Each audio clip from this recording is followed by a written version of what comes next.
Well, I'll maybe just tell you a little bit about me. I was invited here by my dear friend Esther Pearl, who has been working with the film festival along with Di and Kate somewhere around here.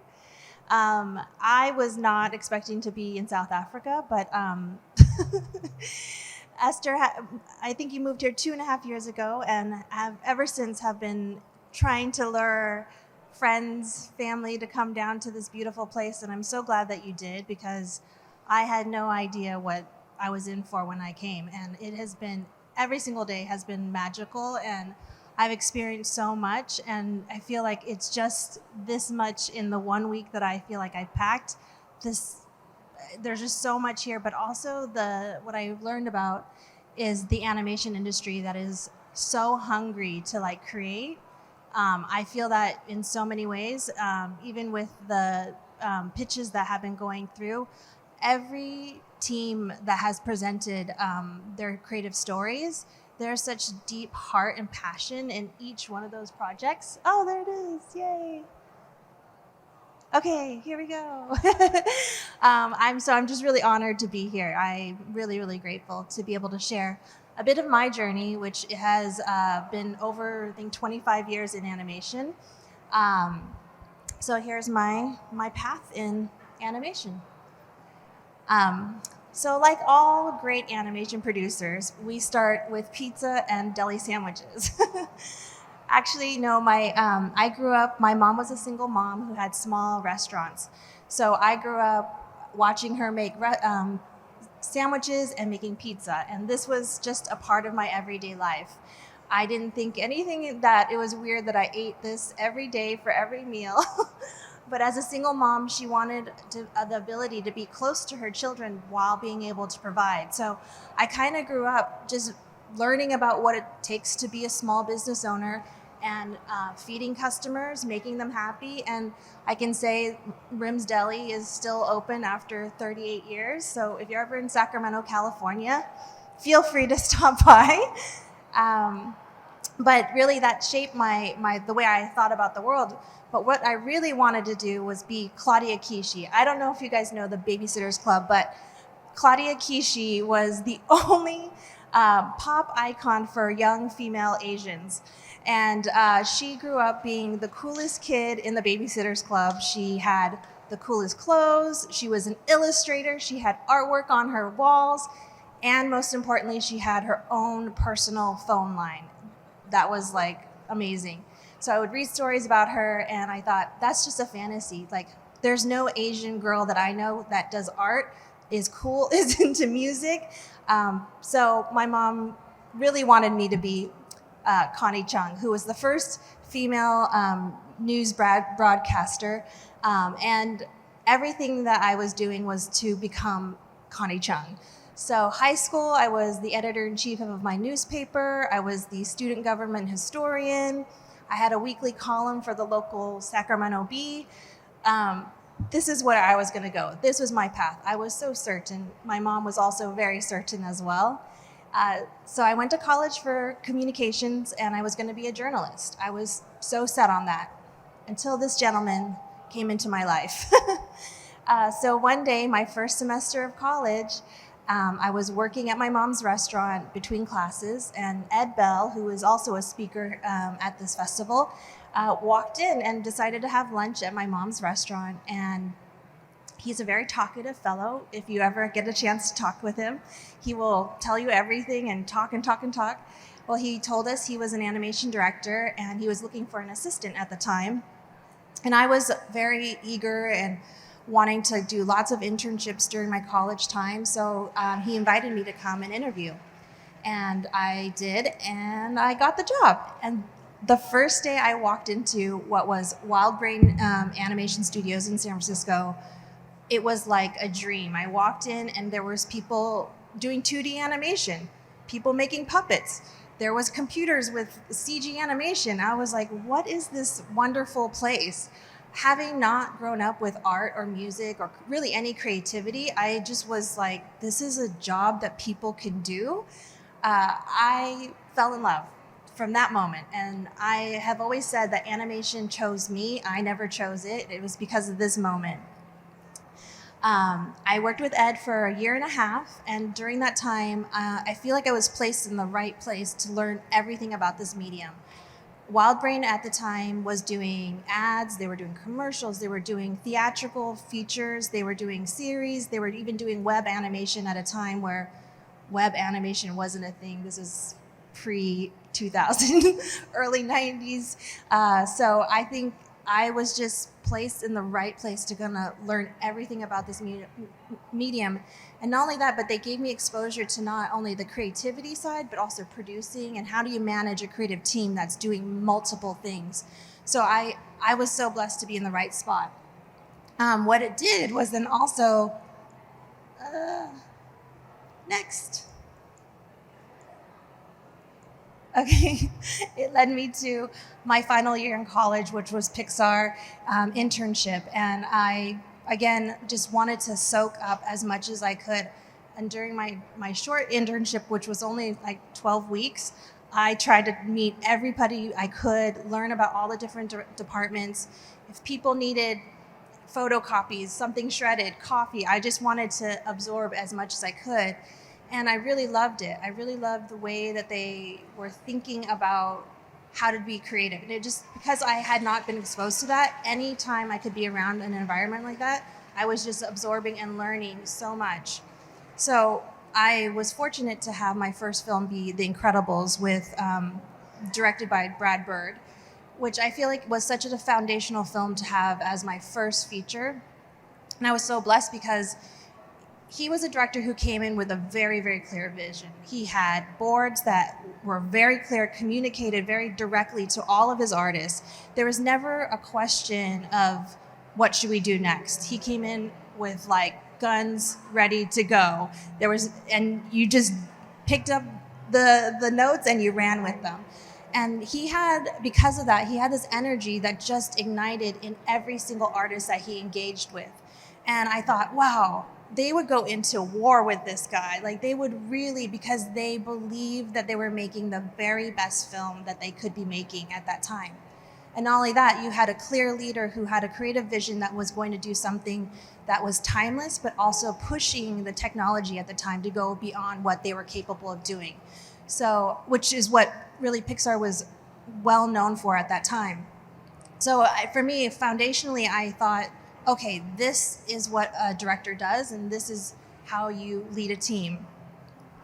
The next film I did was Cars, and that was with John Lasseter, who was the director. Very different style. And then I was like, okay, every film is a whole different universe. And there's not one way to do it. That's what I learned. And his approach was a more slow and steady and methodical, looking at every single detail. And you can see that now, it's like been, I don't know, almost 20 years since this film came out, Cars. Out of all the films, you can see the rendering has held up more than any of the other films, I think. That's because he was so meticulous at the level of lighting and rendering and modeling. Like even the light bulbs had like little filaments inside of them where we had to say, okay, that's too much. No one's really gonna see that. But you could see there was a different style there. Then I went on to Ratatouille. Again, Brad Bird. I thought, okay, we're gonna get the old Brad, but no, it was a different universe again. The story was different, the crew was different. The whole vibe of that film had a different tone. And I was like, oh, okay, so really every film, every project has its own universe. No matter if you try to put all of the pieces back together, it's really lightning in the bottle each time. So I learned so much during that. But there was a part of me that was ready to do more or see more. And my curiosity had peaked and I was like, okay, what else is out there? And lucky for me, I was at a time where Disney had purchased Pixar. Yeah, I always get that backwards. Disney purchased Pixar and they kind of merged, and John Lasseter and Ed Catmull had gone down to Walt Disney Animation Studios to kind of oversee what was going to be the rebirth of that studio. And I went in there kind of with this whole Pixar mentality, like, oh, I understand all this stuff. only to be met with like, oh, I really don't know. I'm learning here. Be open. And what I had walked into was a studio that was really built on a 2D pipeline, traditional hand-drawn. And they were not willing to give it up.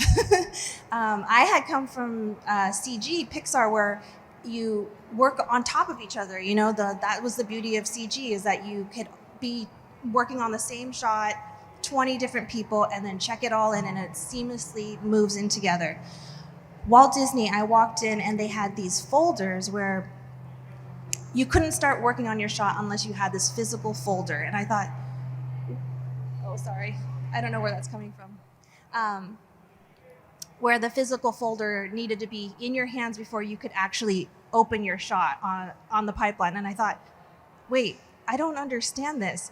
So there was a lot of kind of bringing what was great about their traditional pipeline into a CG pipeline that was custom to them. It couldn't replicate what Pixar did. It needed to be its own thing. And I had to have patience and those soft skills that you learn over time, instead of just going like, it needs to be fast and go, go, go, go, go. I really had to sit back and learn how to communicate with a studio that had another history. And I think that helped me just to understand the psychology of artists who had kind of grown up in this really beautiful tradition of hand-drawn, and to kind of see it be changed and asked to be something different, I had to have a lot of empathy of what they went through. And so I really went into this time of understanding, oh, it's not just about delivering and getting across the finish line and getting those shots and quotas through. It was about bringing the whole crew along on that journey and understanding you have to tap into how do you get the best out of them. And that only happens when you have happy artists, you know, and they are willing to lean into the direction you're going. But if they're scared and they are like, they don't really trust the direction because it's new, it's hard. It's hard to get that morale up and that motivation. So I really had to learn and take my time to like get to know them, which meant that I was moving out of more of the production side and more into the studio planning and studio culture. And we built a whole kind of artist management group to help give them advocates, give the artists advocates, not only in just what they did, but also the tools and the technology, because the technology was not being driven from an artist standpoint. So we really helped to connect those two and create healthier communication lines in all of that. So I did that for about 5 or 6 years, and I realized, you know, I really miss my connection, that just direct connection of working with an artist and seeing them make their personal art. And I don't know, there's just like that love of being in the trenches. So I kind of needed to take a step away from the studio and really think about what I wanted to do. And I was a bit burnt out, so I was like, I'm going to take a little break. 3 weeks into my break, I was like ripping my hair out going, I am so bored. I had organized and cleaned every closet in my house. I had weeded my garden. I had cleaned everything that could be cleaned. And I was like, what now? And so I happened to have this random idea. And I said, you know, I love artists. I love art. Why don't I just do a pop-up art show for just one weekend? It was a 3-day weekend. I found a space in downtown LA, and what I realized is there was just this hunger for this type of art shows that were done by people in animation that were doing not production artwork to be displayed, but personal artwork. And I realized so many production artists do not have a personal place to kind of showcase their work. So I within the 12 months that I did this, I put on 11 shows. I was so eager just to put out as much as I can because I realized, why not now? And the community really responded, and I really loved it. And at the end of that 12 months, I feel like I went to grad school for like how to run an art-driven business, which means it's very hard. It's nearly impossible to, and I commend all those art galleries out there. Like, it's very difficult to find a return on this because art is not supported at this level the way that it should be, I think. But At the end of the 12 months, I was like, okay, I need to get a job. I need to get a job. I closed the gallery, and that same week, and this has been my path every time, which is like the universe will just show up for you. When you're ready, it will show up for you. So that same week, my dear friend Glen Keane, who I had worked with at Disney, had also left around the same time as I did. He called me and he said, I just received an opportunity to do a film, a virtual reality film. Would you like to come and just be part of this company I'm building and be my producer? And I was like, yes, I need a job. Also, I loved Glen so much, and he's like family. I don't know if you know, maybe you guys don't know, but Glen was a legendary animator at Disney. He did Ariel, Tarzan, Pocahontas, Aladdin, Beast. There's probably so many more. Rapunzel. So he had this incredible legacy, and he had this continued love of hand-drawn. And so we were like, let's go explore what hand-drawn looks like outside of the walls of Disney. And the first place that we went was Google. And Google said, we're exploring VR. We have some technology that we want to just see what it does with animation. So we did a short film called Duet. It was done and the way to explain, I have to show you this video and hopefully it'll play. Oh, maybe it's not gonna play. Okay, well, it's all right. It was a virtual reality, so there was animation that was playing, but the way that it was mapped in CG was that these two characters would always be rotating.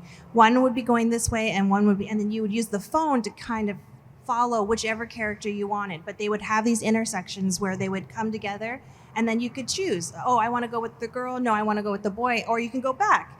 And it was kind of technology that we could never imagine doing before, but we were like, let's just experiment and just have fun, and to do it in hand-drawn, which Glen was the animator for this entire piece, which was about 3 minutes long, and he had to do it at 60 frames per second, whereas before he was doing it at 24. So it was like we had a lot of math problems that we had to figure out, and incredibly smart engineers to make sure that his imagery did not crack at all. I mean, it was amazing what they could do.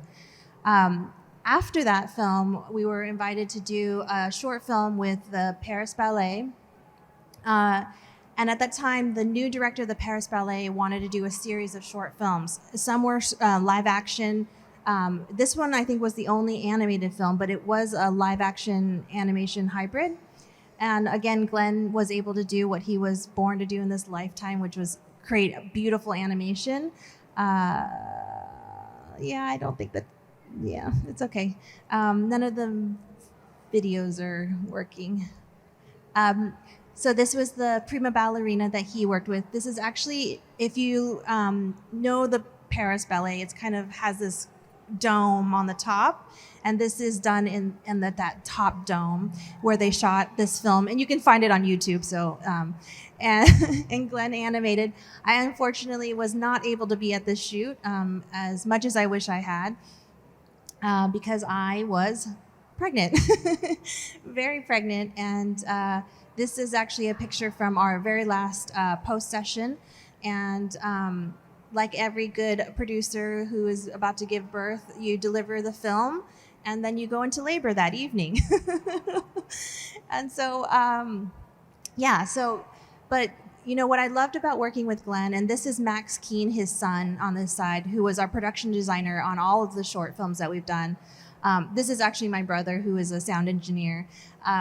But Glen loved family and merging family and work together. There was never a time where you felt like you couldn't come and say, oh, I need to bring my kid to work, or I need to bring so-and-so, because his family had grown up similar to my family, which is our parents worked and we were there and all embedded into the day-to-day of what they were doing. One, to keep us close, but also to learn what they were doing. So Glen's father was a famous illustrator who did the family circus.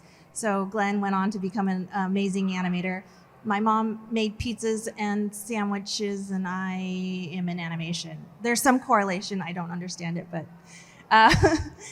so just a couple months later, our dear friend Kobe gave us a call, and he had already been thinking about, he hadn't actually announced his retirement yet, but he was looking beyond, and he always wanted to be a storyteller. And I can tell you that he loved animation. Like, when he wasn't playing basketball, he would watch animation. Like, that was his wind down. And he knew all of the films. He studied so much. And I think for us, we were really like, because there's a lot of celebrities who's like, I want to get an animation. But no, he really, really loved it. And he had been going to a lot of different studios and meeting with animation directors around that time. And he wanted to meet with us.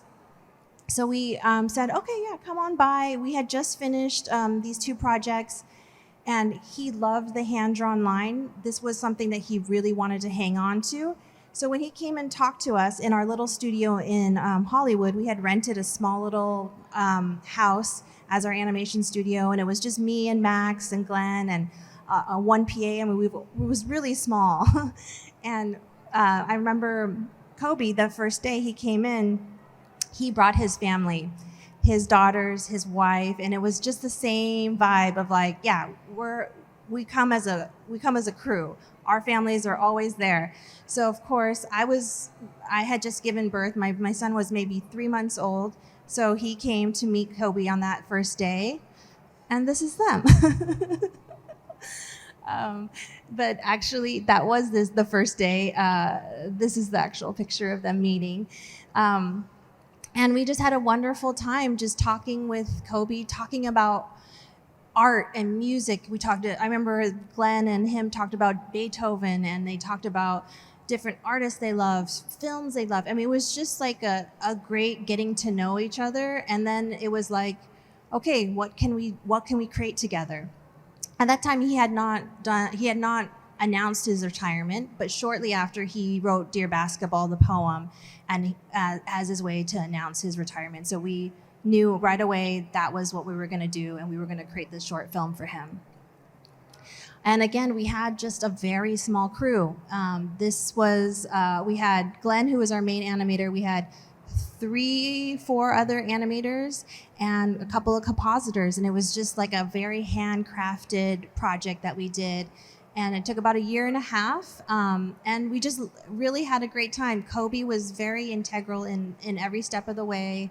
He was clearly a storyteller who wanted to make the same level of premium quality of whatever he's doing, whatever craft he brought with basketball. He wanted the same excellence in animation. So, of course, he would have to bring in the big guns, John Williams, to do the score, who apparently you can just call up John Williams if you're Kobe Bryant and be like, hey, want to play some music for me? And that day that we recorded the score was like will go down as one of the most magical moments. And I remember John Williams going, not as like he would give little notes to different musicians, and he would say, not so loud, but more beautiful. He would give notes like that. We're like, what kind of note is that? That's just amazing.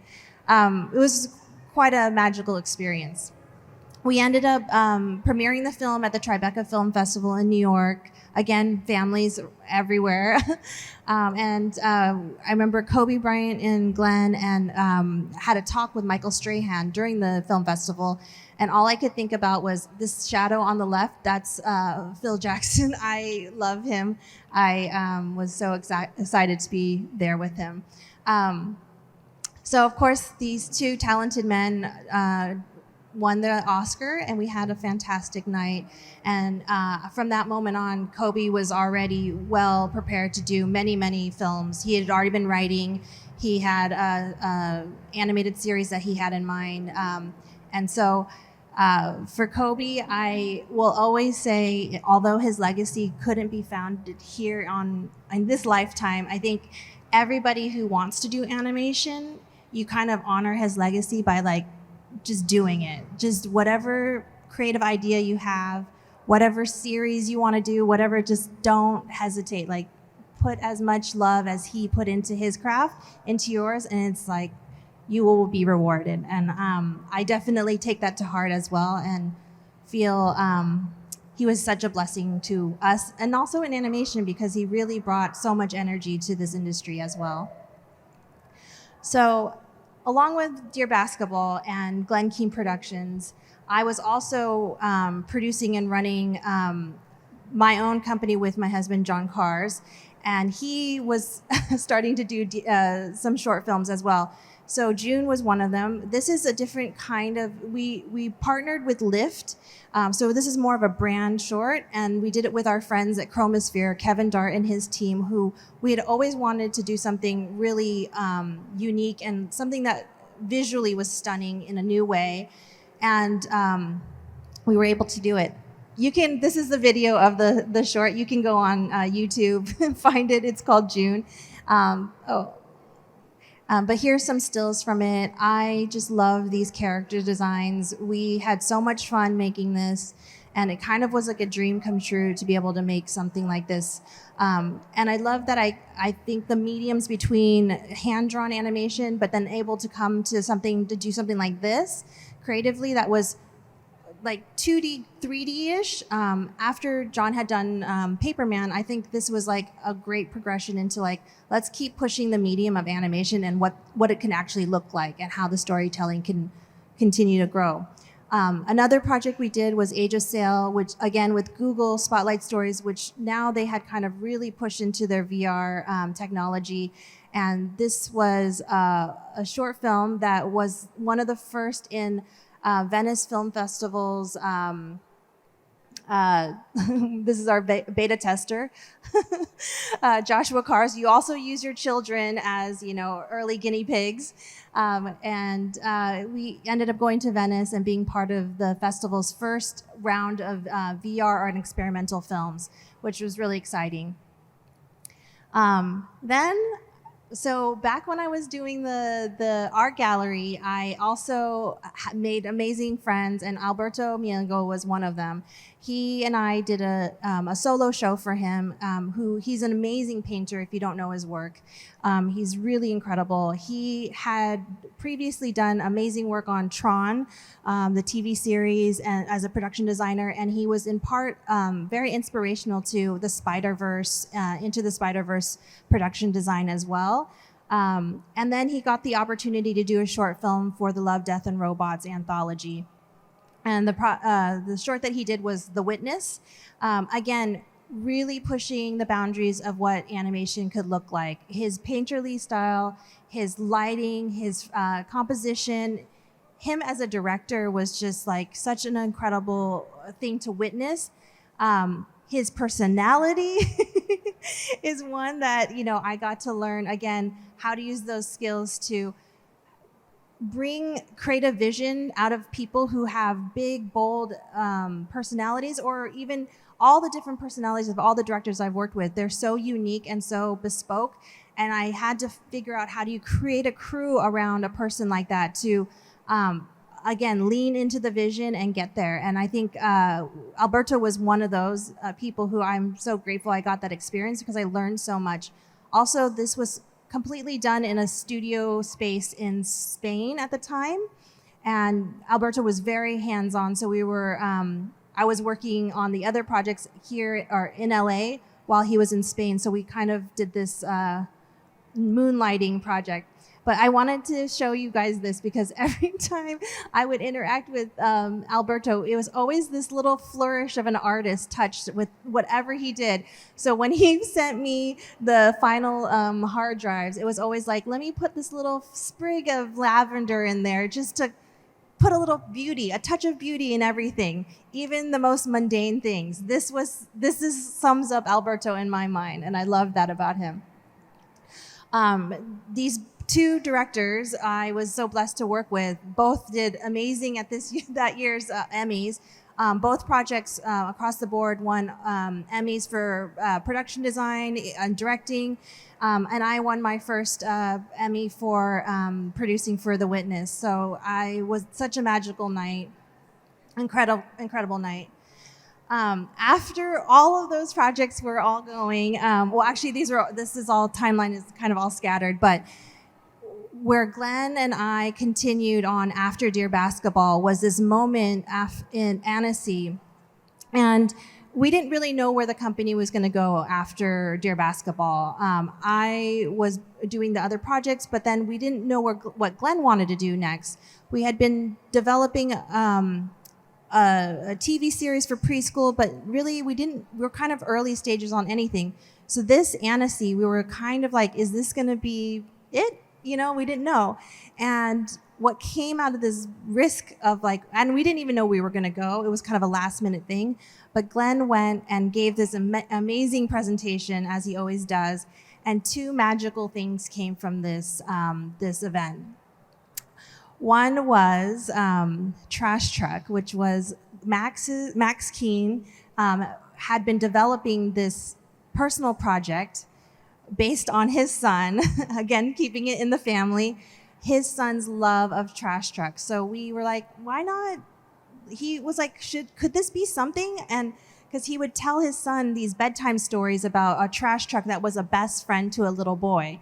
And one night he was telling this story, and his son had long gone to sleep.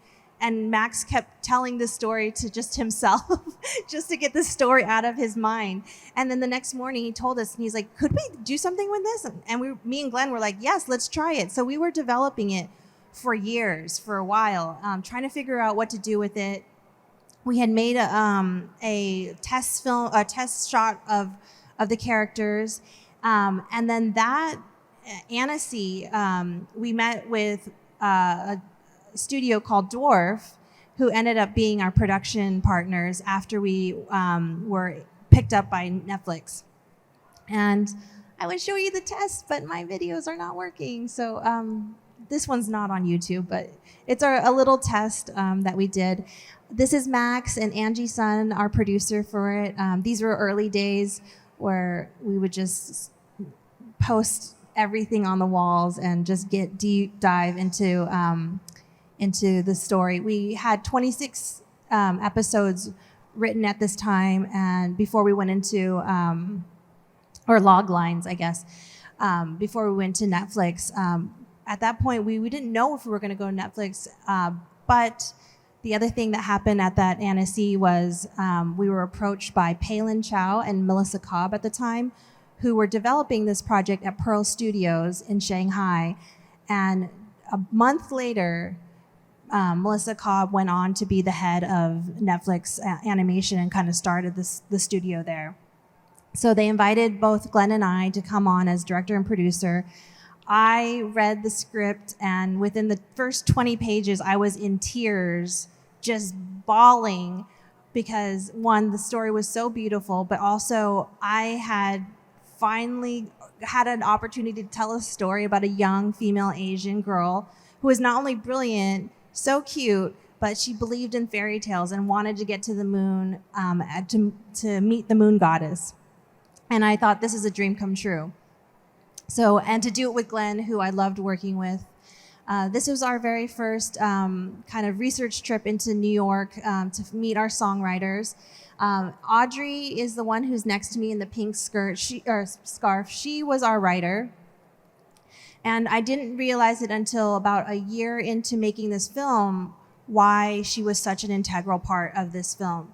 And that I think Palin knew, who was the other producer there, but Audrey was suffering from cancer, and she had written this story as a love letter to her daughter, and she really, really wanted to see this film all the way through. And she was there, and until she couldn't be because her body eventually transitioned, and her spirit all the way through was there in every single one of our meetings, and we got to spend so much wonderful time with her. And we hope we did. Ladies and gentlemen, die Musik sa hörande till CPT. Please make your way to the organ conference room on the 2. Talks are on the way, featuring youngster CPT. Please make your way to the organ conference room on level 2. We'll be right there. I'll make this fast. But we loved Audrey, and we are so grateful that we were able to tell the story that she wanted to leave behind for her daughter. This is a video of the songwriter singing at her home for the first time, one of the songs for the first time. I got to meet my heroes, Sandra Oh, Ken Jeong, Margaret Cho, and then we went to Vancouver to do the production. This is part of our crew at Sony Pictures Imageworks. We loved going up there. We would go there so often, and the team was amazing. I can't say enough how incredible this team was. Eventually, we grew to the size of this crew, and this picture was taken on February 28th, 2020. The last time this many people could probably be together for a while. And I just think about it now, and I'm like, what we did not know in this photo. Because just in about 3 weeks later, we would just be on screens for quite some time. So we finished actually the remainder of animation, all of lighting, post remotely. And thankfully, we were able to do our final DI at Skywalker Ranch.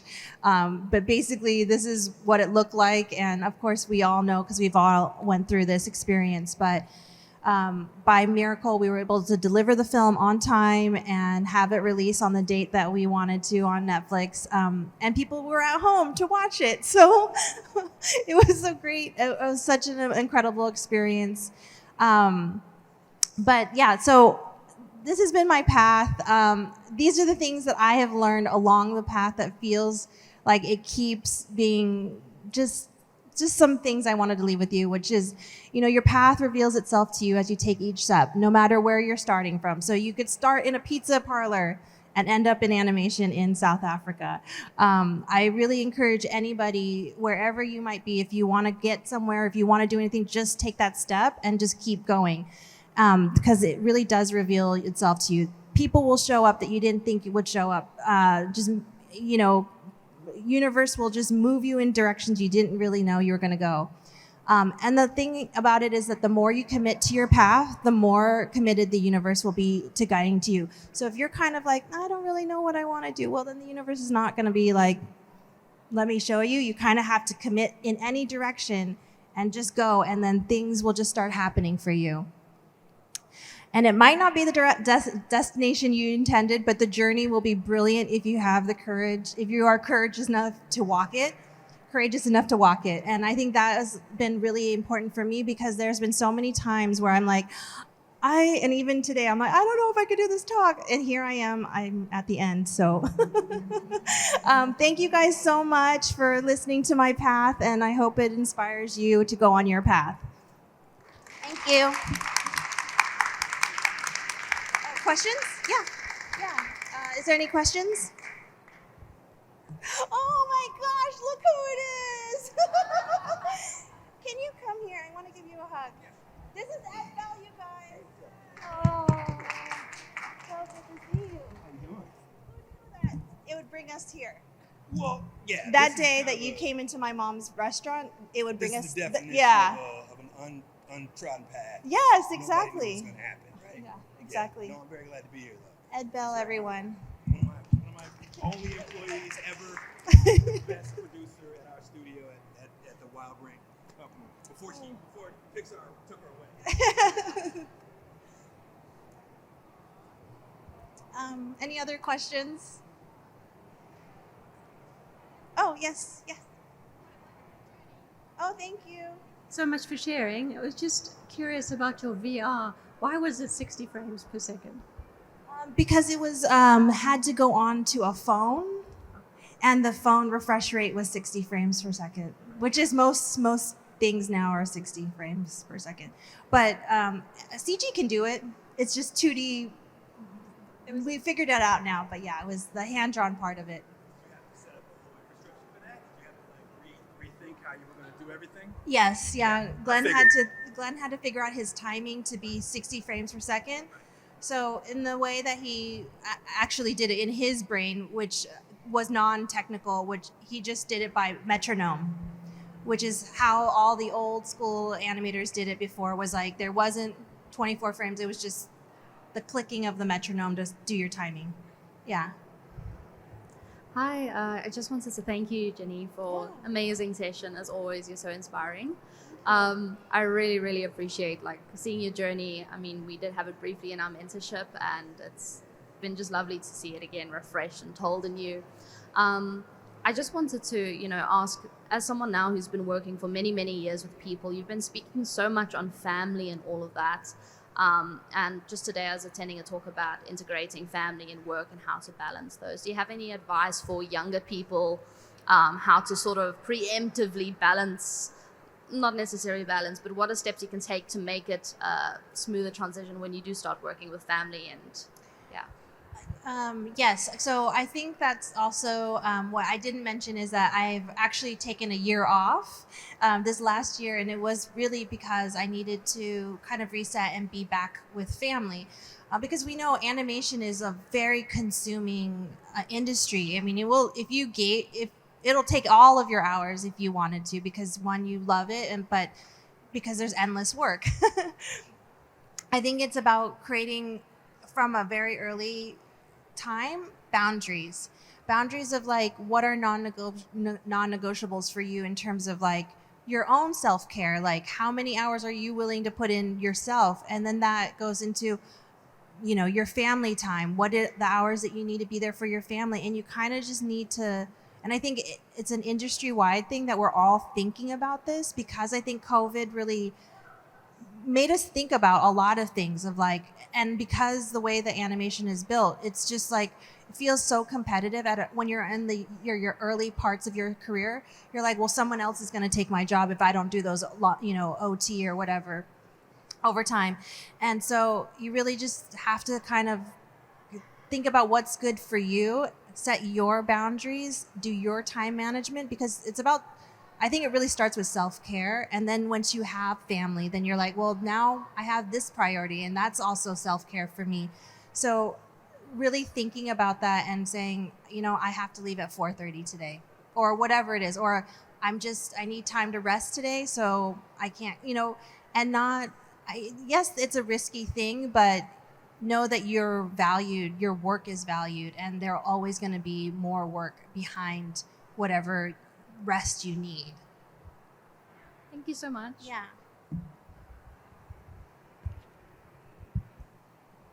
Yeah, thank you so much for the presentation. Really inspiring. I've seen the path has taken years. I believe within the years has been a number of teams that you've been working with. Would you mind to share the main challenge that you've seen in being a producer in the area of animation? Thank you. The challenge. The main challenge? Yeah, in the path. I think the main challenge has been, what has been the main challenge? It changes because for every project, and I've gotten really good at like, okay, we have a project, the mind just goes. We need to do this. I can get that up and going, but it's kind of that sustainability of like not sprinting, but doing the marathon and figuring out how to pace myself through these things. I think what I don't show in this path, in my presentation, is like how taxing it was, like physically, to be working on many projects at once. It's a lot. So I think maybe the biggest challenge for me is maintaining those boundaries and that time management, and maybe delegating more. because I had a small crew, and I'm sure like a lot of studios here, you're working with small crews, so you're having to wear like 3 or 4 hats, right? You can't just do the one thing. So trusting to expand your team, even if it means, oh, I don't know, maybe I should do it all myself, but I think leaning on more people, building your community, I think actually is a good thing. Sometimes you think it's scary because you're like, well, how am I going to pay them? Or, you get into like lots of different questions of like, well, what is their role going to be if I could just do it myself? But I think you're stronger in numbers. You're stronger when your community grows with you. And I've learned that like now I have people that I'm like, I cannot do any of my work without them. Before I was like, I got this, I do it. But now I'm like, no. There is so much value when you build that community around you. And then they grow with you. And then you grow more. And then you're just like, okay, we can do this. There's never a feeling of like, oh, it's overwhelming. So I would say maybe my challenges have been just delegating more and building that community earlier. No? Okay, guys, I think we can give it up one more time. It was Gennie Rim. Amazing. Thank you very much, Gennie.